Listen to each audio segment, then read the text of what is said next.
guddida qandaraasyada qaranka Jamhuuriyadda Soomaaliland ayaa shaaciyay qandaraaska raashinka qandaraaskaasi oo hay'adda u diyaargarowga aafooyinka iyo kaydka raashinka qaranka Jamhuuriyadda Soomaaliland ay soo gudbiyeen guddida qandaraasyada qaranka Soomaaliland si loogu tartansiiyo shirkadaha kala duwan ee dalka Jamhuuriyadda Soomaaliland munaasabada lagaga dhawaaqayay shirkadda ku guuleysatay qandaraaska raashinka ayaa waxaa goobjoog ah xubno kamid ah guddida qandaraasyada qaranka Soomaaliland agaasimaha guud ee guddida qandaraasyada iyo shirkadii ku tartamay ugu horeynkaasi waxaa ka hadlay Nuux Maxamed Xuseen gudoomiyaha guddida qandaraasyada qaranka Soomaaliland waxaanu ku dhawaaqay shirkadda ku guuleysatay qandaraaska raashinka saaka waxaanu shaacinaynaa shirkadihii ku guuleystay qandaraaska raashinka ee hay'adda u diyaargarowga aafooyinka iyo kaydka raashinka saddex shirkadood baa ku soo tartamay Daahir General Trading Company Caalami General Trading Company Magan Food waxa short list soo galay laba shirkadood Daahir General Trading iyo Caalami General Trading wuxuu saaka nasiib ku siiyay oo ku guuleystay tartanka raashinka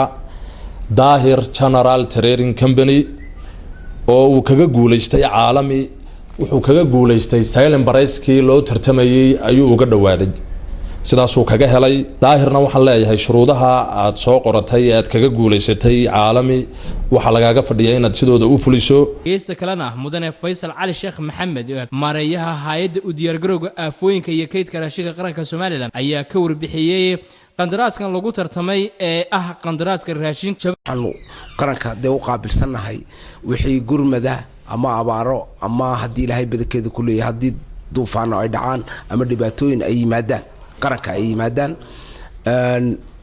marka talgalkaygu waxa weeye in uu qaranku yeesho kayd farta saadle agaasimaha guud ee guddida qandaraasyada qaranka Jamhuuriyadda Soomaaliland iyo Commissioner Mel oo kamid ah xubnaha guddida qandaraasyada qaranka Soomaaliland ayaa waxa ay sheegeen in sumadda sifaha iyo sawirka tartanku yahay in tartamayaasha cidina guuleysato cidna guul daraysato maalin walba mid baa guuleysta maalin mid baa laga guuleystaa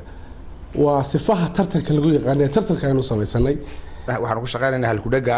ilaahay oo xaraha nagaga tagin qarashana nagu cadaabin Cabdi Qaadir oo ka socday shirkadda Caalami oo ah shirkadii laga guuleystay ayaa u mahadnaqay guddida qandaraasyada qaranka Soomaaliland guddida qandaraasyada qaranka ee hawshan fiican ee qaranka u hayaan si wanaagsan oo transparent ah loogu soo bandhigay isla mar ahaantana shirkadaha isku soo haray kulay maana wada guuleysteen midun baa guuleysan lahayd tii guuleysatina waanu haneynaynaa Subeer Maxamed Muumin oo ka socday shirkadda Daahir oo ah shirkadda guuleysatay ayaa waxa uu tilmaamay kambanigaygu wax weeyaan Daahir Store waana Ilaahay mahadi mar hadii Ilaahay nagu guuleeyay muhiimaduna ma aha inaanu ka shaqeysano oo inaanu qaranka u shaqeyno